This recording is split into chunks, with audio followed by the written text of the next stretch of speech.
kule series ya 5 weeks noma injumayelo ezo5 sakhuluma ngomuntu noma ngesimo somuntu nokukhohlakala kwakhe esathi ukukhohlakala okuphelele isimo sakhe phambi noma emehlweni kaNkulunkulu ngenxa yesono sachaza ukuthi shuthini mayelana naloko asizukubuyekeza uma wawungekho noma mawufuna ukubona ukuthi zihlobana kanjani lezi zinto ulwethu usifakele kuzona zonke indawo lezi ku YouTube na ku website yebandla ungahamba ubuyele khona uyobuyekeza. Namhlanje kodwa sifuna ukukhuluma ngesihloko maqondana nokukhethelwa ensindisweni okuyinto eyenziwa uNkulunkulu. Sizobona uma sifunda eyenza emaphakadeni ekhetha abathile ebakhethela ensindisweni. Ufuna ukufunda nje amavesi ambalwa ngesikhathi esiqala. Matthew chapter 7 verse 18. Nginani ngesango elincane ngokuba libanzi isango inkulu nendlela eholela ekubhujisweni baningi abangena khona, kepha isango lincane nendlela engumngcebo eholela ekuphileni bayingosana abayifumanayo. Kunendlela ezimbili, kunamasango amabili, khona eliyakuphileni khona eliyekubhujisweni. Matthew chapter 25 verse 46. Labo ke bayakuhamba baye ekujezisweni okuphakade, kodwa abalungileyo bayabuya ekuphileni okuphakade. Khona abayekuphileni okuphakade, khona abayekubhujisweni. John chapter 3 verse 36. Okholwa indodana unokuphila okuphakade, kodwa ongakholwa yiyo akayubona ukuphila, kepha intukuthelo kaNkulunkulu ihlezi phezu kwakhe. Maningi amavesi anje ungacabanga le parable yentombi ezilishumi ezu5 zihlakaniphile, ezu5 zizula zinamafutha, ezinye azinawo, ziready uma kufika umyeni, ezinye azikho ready. Uma kufika umyeni ziyangena, ezinye emshadweni ezinye ayikwazi ukungena, okuchaza ukufika kaKristu nokungena ekuphileni okungunaphakade nokungangeni ekuphileni okungunaphakade. Ungacabanga iparable yakolo nokhula, ukhula ndawonye, kuba ngathi ukhula ndawonye kodwa ekugcineni khona uzosikwa kuyoshiswa kube khona okuqoqwayo. Kunalabo umfundisi uDlamini ayikhuluma ngabo bathi inkosi inkosi. Lama verse just ukuveza ukuthi kukhona abaya ekuphileni, kukhona abaya ekubhujisweni. Isikhathi esiningi asikho, ayikho impikiswano mayelana nokuthi bakhona abantu abaya ekubhujisweni. Mongaya la erank njengamanje umise abantu abawu5 abangakhona, ubabuza ukuthi wena ngokucabanga kwakho ubani oyisihogweni, very quickly they will give you 5 names, because bazi ukuthi bakhona abantu abafanele ukuya esihogweni. Impikiswano iqala uma sekukhulunywa ngokuthi obani abaya ezulwini. Ila eqala khona ukuthi kube khona ukuphikisana. Ephesians chapter 1 verse 4 and 5 kuthiwa njengalokhu asikhetha.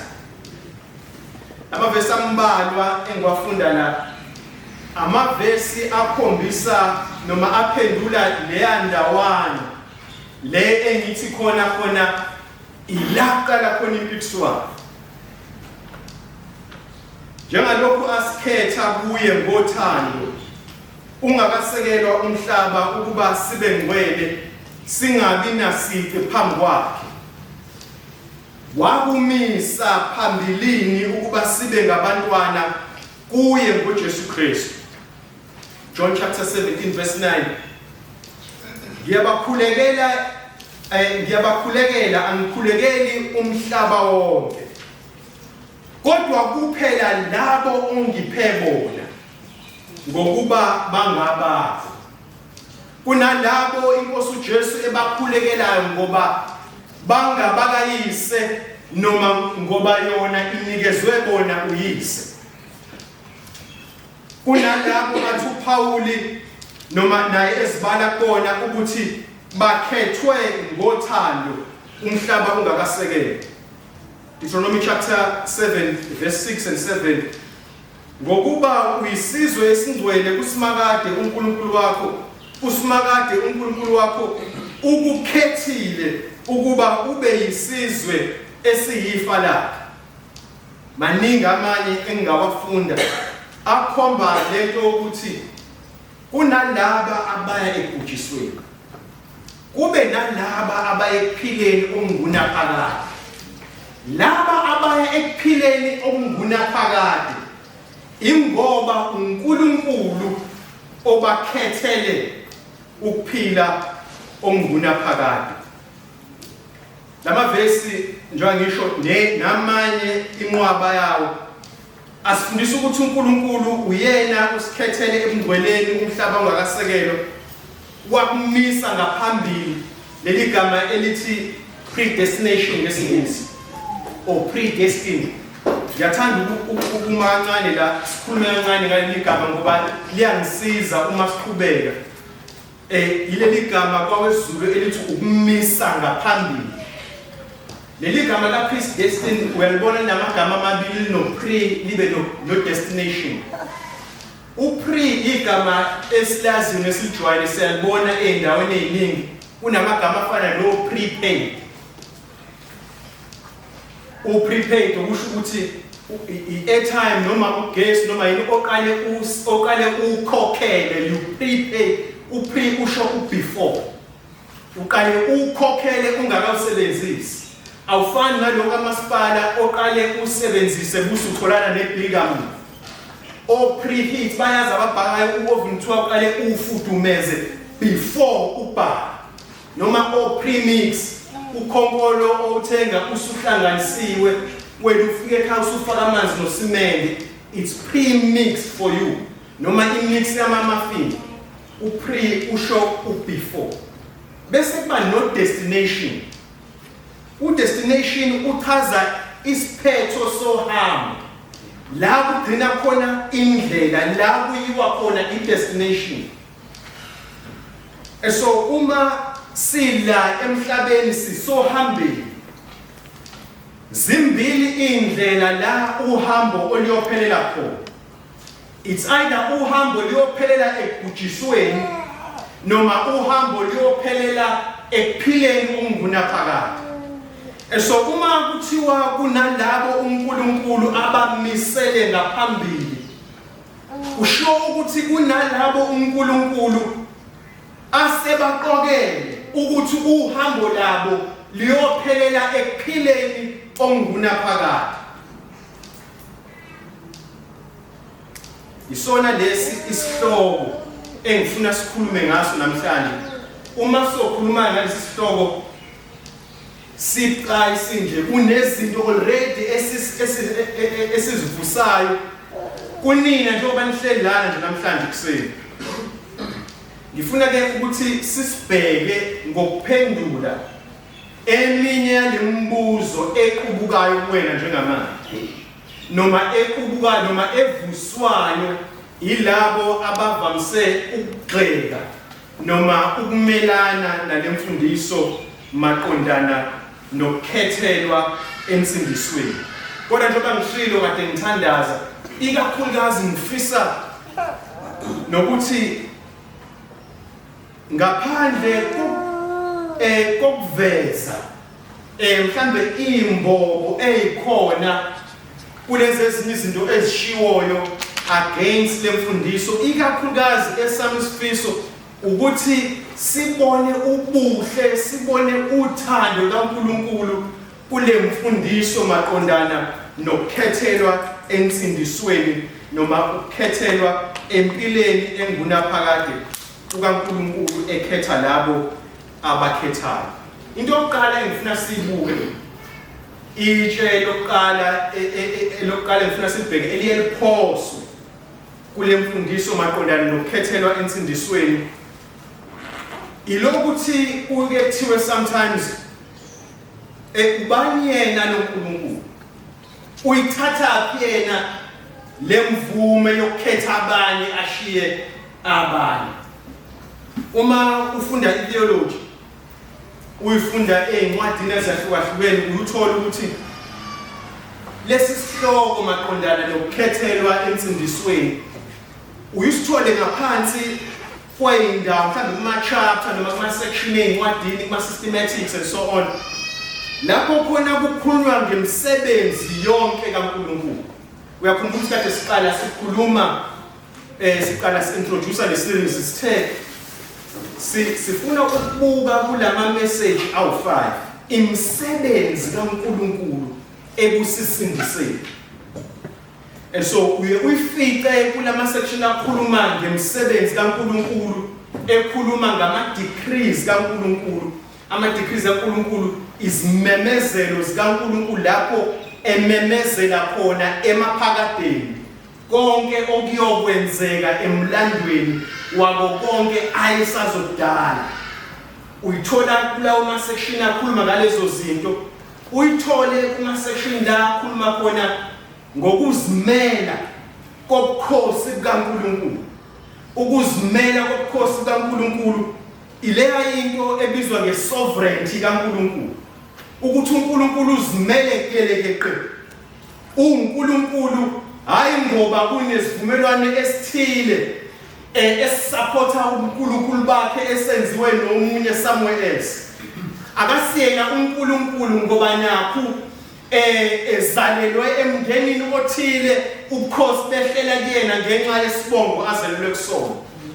Ukhaza ukuthi akasiyena uNkulunkulu ngoba nabo evotelwe kakhulu kunabanye ekade bangisana nabo esikhundleni soNkulunkulu.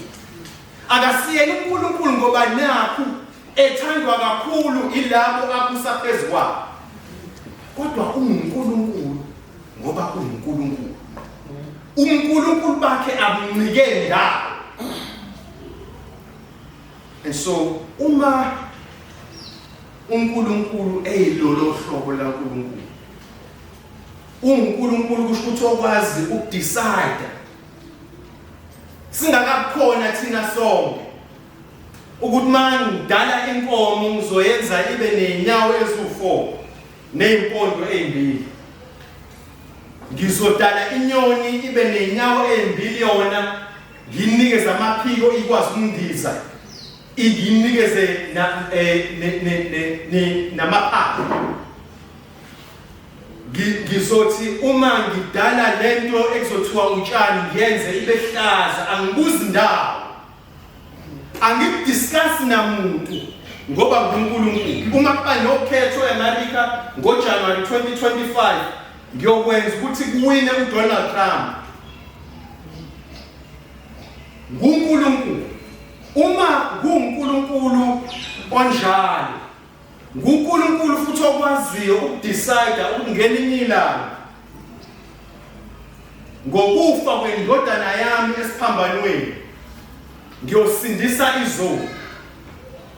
Njengoba esho uPetru Acts chapter 2 Acts chapter 4 ukuthi ukufa kaKristu was according to the plan and foreknowledge of God.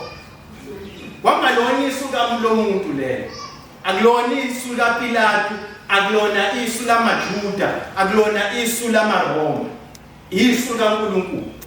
Kodwa ke futhi kuchaza ukuthi ngiyakwazi ukusho njengoNkulunkulu ukuthi ubani okufanele asinde ngaloko kufa kwendodana yami ngoba nguNkulunkulu. Leyo mpendulo uma uNkulunkulu eyilo uNkulunkulu esithi uyena iphelele, ayidingi ukusekelwa, iphelele uma injalo, uma uNkulunkulu eyilo uNkulunkulu esithi uyena. Inkinga ekhona ukuthi uNkulunkulu simbona sometimes njengomunye wethu, simbona njengoNkulunkulu okufanele sometimes aconsult nathi, athole i-advice kuthina ukuze enze inqumo. Ukuba bekunjalo angabe alifanele igama lokuthi unguNkulunkulu. Okwesibili kodwa okuye kujijela kule mfundiso maqondana nokukhethelwa ensindisweni kwalabo uNkulunkulu abakhethela ensindisweni, ilento yokuthi kukhulunywe sengathi uNkulunkulu akazihleli izinto, engathi uNkulunkulu ngizothini uarbitrary, urandom, ungathi wajijela amagama esiqokweni, wafaka isandla, wavonga, waphuma nala, waphuma nawo, wasethi ninake emkhethile. Akunjalo. Asikutholi lokho uma sifunda iBhayibheli. Uma sifunda iBhayibheli sithola ukuthi uNkulunkulu unenhloso, very intentional, very careful, ngokuthi ukhetha bani. Ephesians chapter 1 verse 3, kuthiwa makabongwe uNkulunkulu uyise weNkosi yethu uJesu Kristu, osibusisile ezulwini kuKristu ngaso sonke isibusiso sokomoya, njengalokhu asikhetha, kuthiwa wasikhetha kuye ngothando, ungakasekelwa umhlaba ukuba sibe ngcwele. uNkulunkulu wasikhetha ngoba esithanda. Uma usindisiwe namhlanje, uNkulunkulu wakhetha ngoba ekuthanda. That is deliberate, that's a decision. Akusikuvonga. Akusikugaba, it's a decision, it's deliberate.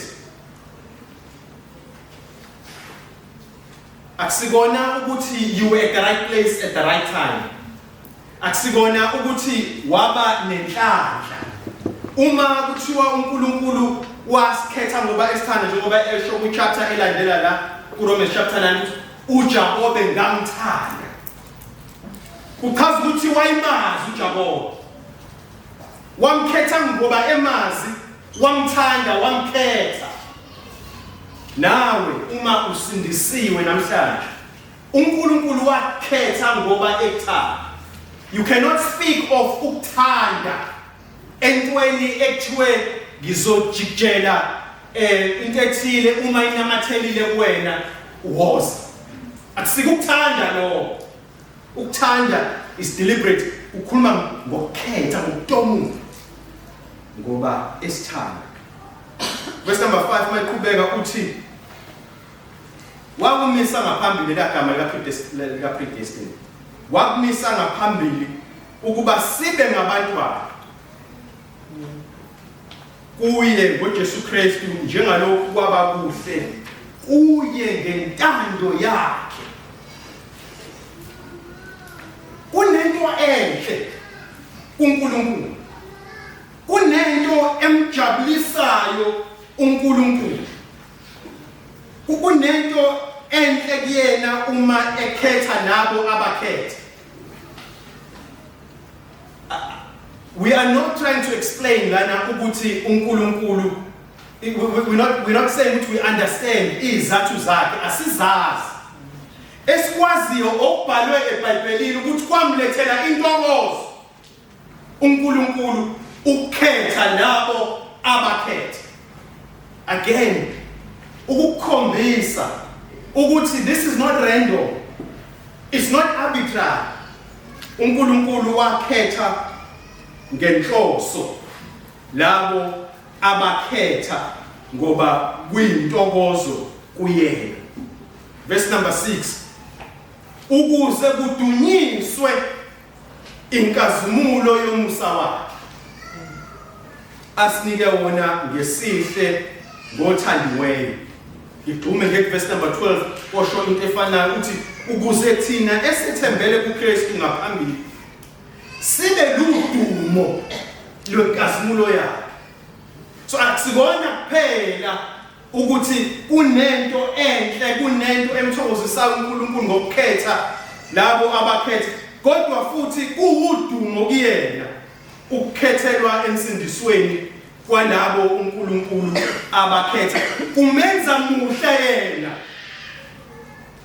ngendlela ethile eqondwa uyena kumenza muhle yena unodumo olufinyelela kuyena ngenxa yalokho. Mawufunda wonke lamavesi namanye esizodlula kuwona ugade leli gama elithi icebo. Liningi igama elithi icebo likaNkulunkulu maqondana noma emavesini athinta lento yokukhethelwa kwabantu abathile ensindisweni. Ngoba yonke lento iyicebo uNkulunkulu. Kunento ayifezayo engaphezulu kokuqonda kwethu. So asikhethiwe ngoba sinenhlanhla, awukhethwanga ngoba unenhlanhla, awukhethwanga ngoba nawe uphile uzishiye ushayela ukwini ngoba nawe you were at the right place at the right time. Ukhethwe ngoba uNkulunkulu was deliberate about you. Wabhala igama lakho in the Lamb's Book of Life. Igama nesibongo wonke amagama akho awu4 ngoba ekwazi futhi ekuthanda uNkulunkulu. Lo ngokukodwa lo musa bekufanele kusenze manje sithande lento. Sikubone ukuthi uNkulunkulu usithande kangakanani uma sazana naye namhlanje ekseni. Abanye kodwa baphakamisa enye iview maqondana nokukhethelwa enkosini kwalabo uNkulunkulu abakhethile. Baningi ke futhi laba mhlambe nawe ucabanga kanje, mhlambe futhi awunakile ukuthi ucabanga kanje ngoba iningi lethu sikhule ekukhulunywa ngalendlela yokuthi uNkulunkulu ukhethe labo abakhethile ngoba uthe uma ehlezi emandulo emaphakadeni umhlaba ungakasekelwa, wathi uma ebuka ikusasa wabona ukuthi ilaba elothi uma lishunyayelwa ivangeli balizwe bangithande wasekhetha bona. Ikhona imfundiso enjalo futhi iningi. Le mfundiso ayisuselwa emoyeni, bayithathela kuRomans chapter 8 verse 28 and 29 ikakhulukazi. Ayisuselwa emoyeni, leli verse lithi from verse 28 bathi siyazi ukuthi Paul siyazi ukuthi kwabamthandayo uNkulunkulu konke kusebenzelana kube ngokuhle kulabo ababiziweyo ngokwecebo nali logama, kulabo ababiziweyo ngokwecebo lakhe, ngokuba verse 29 ngokuba labo ayebazi phambilini wabamisa kwaphambili. Those whom he foreknew he also predestined. Elagama ka predestined. Labo abazi ngaphambili wabamisa kwaphambili. So bathi ke uyabona uNkulunkulu wabona ukuthi bazomthanda wase eyabakhetha. Le ndlela yokuchaza le doctrine izwakala mawuthi nje shazi kuyona icishe izwakale imnandi ingathi iyawenza umqondo ngoba ayivusi lembuzo eminye esiphendulayo namhlanje. Ayivusi for example lo mbuzo ukuthi usho lo uNkulunkulu is not fair ngoba umuntu ongayi ezulwini ilo ongamkhethanga uNkulunkulu, so akusilo iphutha kaNkulunkulu. Imnandi ngenxa yalezo zinto enjalo ukuthi iavoida lembuzo enzima, imthathe uNkulunkulu imbeke ndawana thizeni la engachaphazele khona isindo sama decision noma sezimemezelo zakhe. Kodwa uma usondela kuyona uyabona ukuthi ayikho right na, ayihambisani nembhalo yeBhayibheli. Okokuqala, uma uPaul ethi labo ayibazi ngaphambili wabamisa kwaphambili, akukho la ethi khona wazi imisebenzi yabo abazoyenza. Kuthiwa nje wabazi ngaphambili wase ebamisela phambili. Akusho ukuthi wazi izinto ababezozenza noma wabona izinto ababezozenza wase on the basis of that wadecide ukuthi uzokhetha bona. Akukho lokho kuleli verse. And so the most important thing abazama ukuyithola leli verse ayikho. Alisho njalo iverse.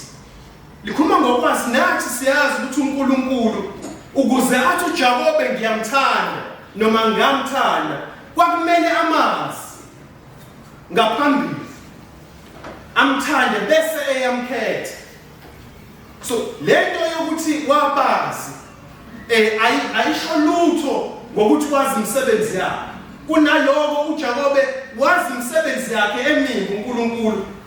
uPaul asho ku chapter 9 ukuthi wamkhetha bengakenzi okuhle nokubi amawele uJakobe noEsau umfowabo.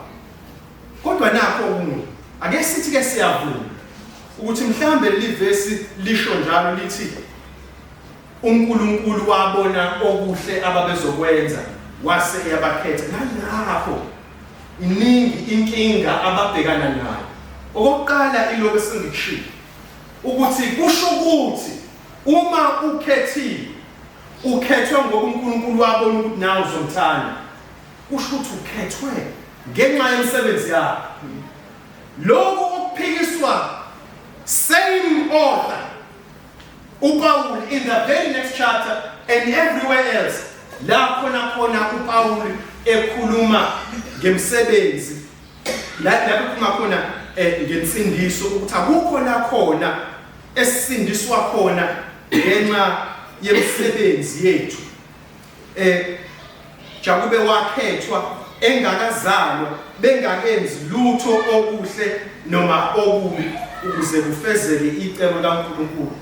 Athi uPaul liya ngokukhetha alinge emsebenzi liya ngaloyo obizayo uNkulunkulu hayi ngalobiziwe. That's the first problem abanayo ngisho kuthiwa leli verse belisho lokho abathi liyakusho. Okwesibili inkinga abanayo ukuthi uma uNkulunkulu akhetha abakhetha ngenxa yemisebenzi emihle ayibona bezoyenza ngaphambili, uchaza ukuthi uNkulunkulu akakhethanga at the end of the day. uNkulunkulu ufika wazogqiviza ukuthi wena usumthande kuqala. iBhayibheli lisifundisa uNkulunkulu simthanda thina ngoba yena wasithanda kuqala. Akazange thina sithande uNkulunkulu aseyadecide uNkulunkulu ukuthi uyasithanda. Kodwa isusa naleya yinto yesovereignty kaNkulunkulu engikhulume ngayo. uNkulunkulu wena ngoba kusho ukuthi uNkulunkulu usebhala umlando ngenxa yezinto ezokwenziwa wena in the future. Ifana lento nokuthi uNkulunkulu sithi uchoma ngokuthi wazi iscore kanti ngoba igame uyibukile kwi-video izolo. Akunjalo. uNkulunkulu wazi iscore ngoba uyena who determines the score.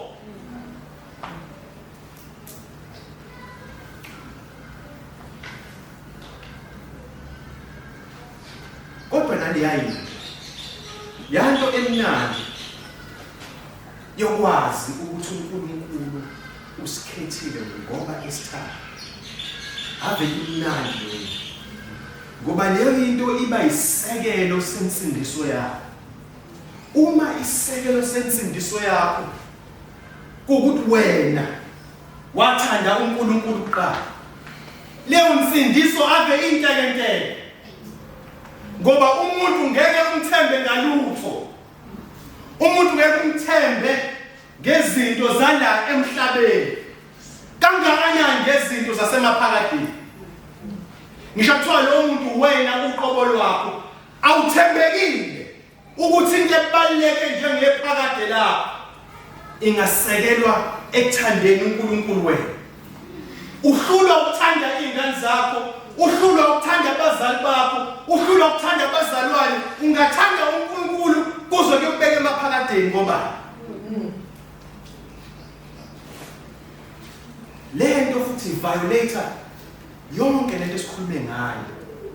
Kade sikhuluma intshumayelo yokuqala kule series ngesimo somuntu, iandamana ithatha kancane inkohlakalo ekumuntu ngenxa yesono, ithatha kancane ubutha obukhona phakathi komuntu noNkulunkulu, umuntu uma engakasindiswa, uNkulunkulu engakangeneleli.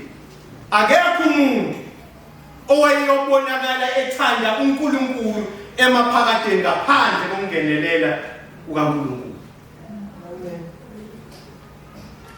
Kodwa zonke lezi izinto ebesingaphendula ngazo ukube sithi okay ke ake sithi lisho njalo, but alisho njalo. Verse 28, siyazi ukuthi kwabamthandayo uNkulunkulu konke kusebenzelana kube ngokuhle kulabo ababiziweyo ngokweqelo likaNkulunkulu, ngokuba labo ayebazi phambilini wabamisa kwaphambilini ukuba bafane nesimo sendodana yakhe. Verse 8, labo abamisile ngaphambili ubabizile futhi. Bese labo ababizile ubalungisisile futhi, labo abalungisisile ubakhazimulisile futhi. So lo mbhalo uthi labo uNkulunkulu abazi ngaphambili, ibona futhi labo uNkulunkulu abathanda, ilabo ibona labo uNkulunkulu abamisa ngaphambili. Ngamanye amazwi ibona labo abakhetha, ibona futhi labo ababiza. Asime kancane ke la ekubizeni.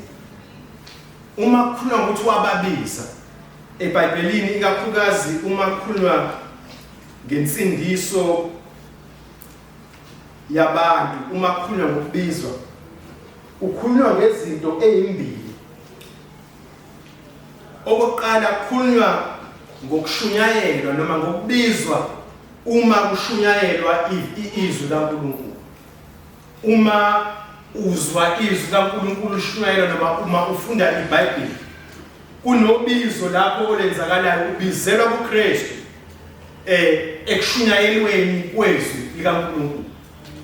Kodwa okunye ukubizwa ekukhulunywa ngabo ilokubizwa loku okwenzeka ngaphakathi ke manje enhlizweni yakho, okwenzeka ngaphakathi uNkulunkulu ekhekhebula ungwengwezi emehlweni akho kamoya, esusa inomfi emadlebeni akho kamoya, ukuze bese uyaphaphama, uyasabela.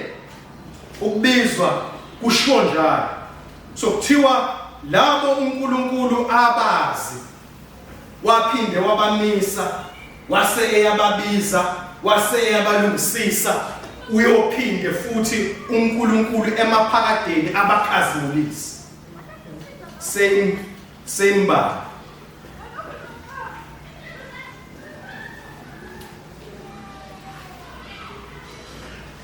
Lento ihamba ize ifike kuwona wonke lama steps nje, isuka emaphakadeni kuNkulunkulu, ikhomba ukuthi ngisho nasemlandweni uma nawe sewukhona, nawe bese uphila, ukubizwa kwakho ubizwa uNkulunkulu ngokukhekhebula yena, ngokuthambisa yena inhliziyo yakho, akunikeze inhliziyo yenyama ethambile, bese uyaphaphama. Into yokuqala oyenzayo noma oyibonayo uma uphaphama uNkulunkulu ekubiza ubona ububi bakho bese uyaphila. Ithini-ke le? Lento kusho ukuthi ayikho into uNkulunkulu esemaphakadeni ayibonayo kuzona zonke lezi zinto. Labo abazi ekwazini kwakhe awukho wena, ngoba kukhulunywa ngesikhathi ungakaphola, kodwa nasekumiseni ngaphambili kwakhe in his predestination awukho wena. Akukho futhi ukuthi uma sewubizwa uzosabela wena ngoba naku umthanda uNkulunkulu. Nako ukusabela kwakho kumsebenzi kaNkulunkulu ekubizweni kwakho. Phinde futhi kube uyena okulungisisayo angcwelise ngisho usahamba emhlabeni ukuze ayokhazimulisa nasemaphakadeni. Akukho lapho nakhona wena kunento oyenzayo uNkulunkulu akwazi ukuyibona esemaphakadeni enhle enza ukuthi uNkulunkulu aze athathe isinqumo sokuthi wena uyakhetha. Kodwa khona nalento esengiyakhuluma ngayo yokuthi bathi but this is unfair. This is unfair. Ukuthi ukwazi ukukhetha abanye ashiye abanye ngobani. uPaul uyakhuluma nabo labo. Yawuphendula lo mbuzo Romans chapter 9 verse 10 kuthiwa akuyilokho kuphela kodwa kwaba kanjalo nakuRebecca owatholwa abantwana koyedwa uIsaka ukhokho wethu, ngokuba engakazalwa amawele engakakwenzi okuhle noma okubi, ukuze icebo likaNkulunkulu eliya ngokukhethwa lifezeke, engayi ngokomsebenzi kodwa ngaloyo obizayo. Kwashiwo kuye uRebecca ukuthi omkhulu uyakhonza omncane, njengalokhu kubhaliwe ukuthi uJakobe ngamthanda kodwa uEsawu ngamzonda. Verse 14, labo abaphakamayo bathi pho siyakuthini na ukuthi kukhona ukungalungi kuNkulunkulu na? Uthi uPaul cha nakani, ngokuba kuMose uthi ngizakumhawukela engimhawukelayo, ngimzwele engimzwelayo. uPaul uyazi njengoba ebhala bakhona laba abazosho kanje, useyabaphendula ukuthi bathi lento ichaza ukuthi lento kukhona ukungalungi kuNkulunkulu, njengoba kuthiwa bengakenzi okuhle nokubi kodwa uNkulunkulu wakhetha iwele elilodwa washiya elinye. Uthi uPaul cha nakani. Leli vesi kumina libaluleke nangokuthi uma uPaul ebhala kanje ebona ukuthi uma ngisho lento engishoyo kunalabo abazothi unfair, lento isiza ngokuthi iyangikhombisa ukuthi thina esishumayela kanje, thina esifundisa ngalendlela ukuthi uNkulunkulu ukhethe abanye washiya abanye, sihamba noPaul, sihamba nembhalo, ngoba nathi sibuzwa umbuzo ofanayo. Laba abathi uNkulunkulu wabona esemaphakadeni abawubuzwa lo mbuzo, ngoba eyabo into izwakala engathi fair. The fact ukuthi sibuzwa lo mbuzo inginikeza isiqiniseko sokuthi sihamba impela la kuhamba khona uPaul. Uthi ka uPaul khana la uma bethi kunokulunga kunokungalungi uNkulunkulu, bese ekhotha iTestament elidala athi ngizakumhawukela engimhawukelayo, ngimzwele engimzwelayo. uPaul ungathi niyiphukuphuku, anuboni umusa kaNkulunkulu kulento. Akekho obefanelwe ukusindiswa. Aniboni ukuthi uNkulunkulu nomusa kangakanani, ukuthi uNkulunkulu umhawu wakhe kangakanani ekuthenini uNkulunkulu kube khona abakhethayo. Nibhizi nikhuluma ngento yokuba fair nokuba unfair. Ukuba uNkulunkulu ube fair.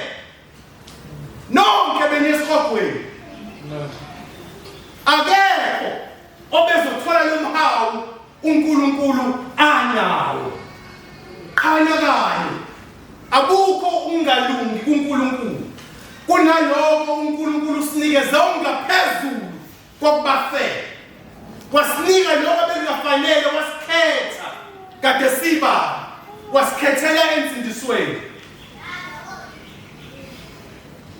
Ningibuza kukafair ungabe nokungabe fair. Umbuzo ekumele ngabuzibuza wona. Unami phonkosi. Nabo ngikhetha. Kade ngithuka. Ngangikuzonda kangaka. Ngangihleka amakhono ngithi ayilima. Ngangihleka abantu abakuthandayo ngithi bawese isikhathi sabo. Kodwa wangikhetha. Upholo uthi bukani umusa uNkulunkulu awenzile. Ngoba ukube fair akekho bezosala. Ukube ubefe.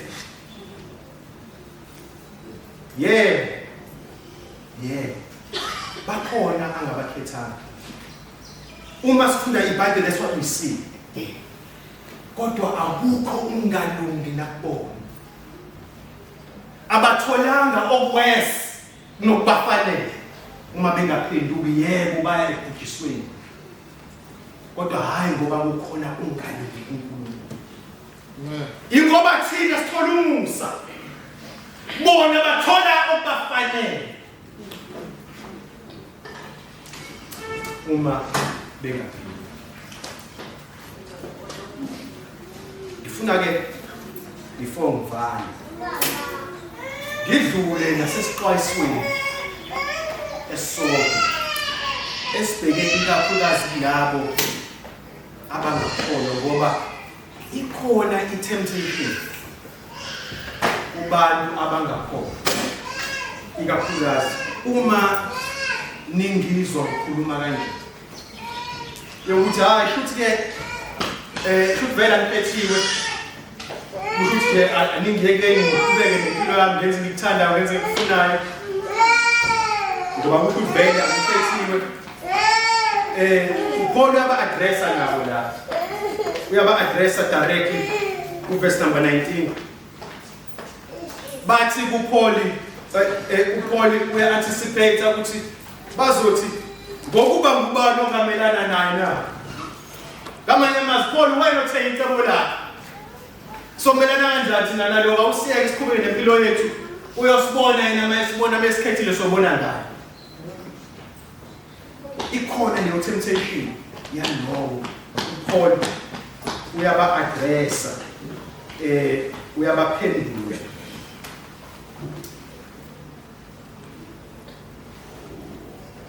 kunawe singisi bathi why does he still find fault? Iphutha kabani ukuthi nasisho iphutha la yaba-addressa kuPaul verse number 20 uthi uPaul ungathi ubhodla umlilo uthi maye umuntu ndini maye who are you oh man kwenesingisi ucabanga ukuthi ubani Paul shonjani who are you to answer back to God ungubani ke wena ukuba uqaphulisane noNkulunkulu ngoba baqaphulisana naye ke manje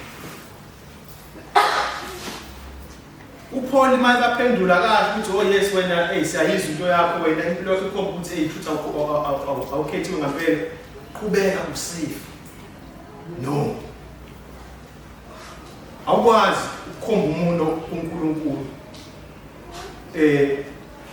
uthi wena ongamkhethanga ukuthatha lo ukuthatha ukuqaphulisana noNkulunkulu ungazange uNkulunkulu uze ukwenze athe kwenze akashongo yena uNkulunkulu phenduka ukholwe yivangeli akashongo yena ukuthi khuleka egameni lenkosi uyakusindiswa akashongo ukuthi uma ukholwa indodana yakhe ngeke kodwa uyakuba nokuphila okuphakade.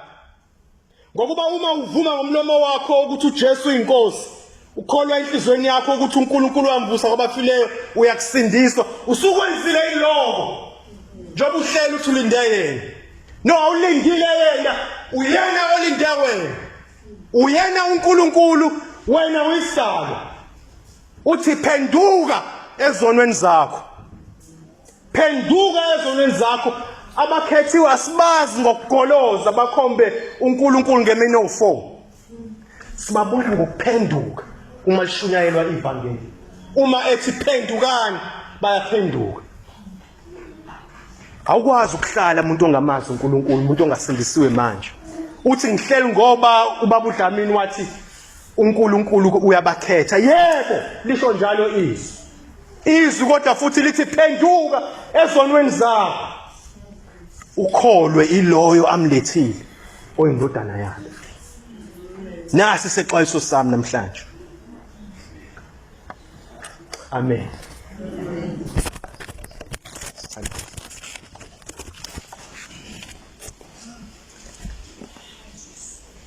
Baba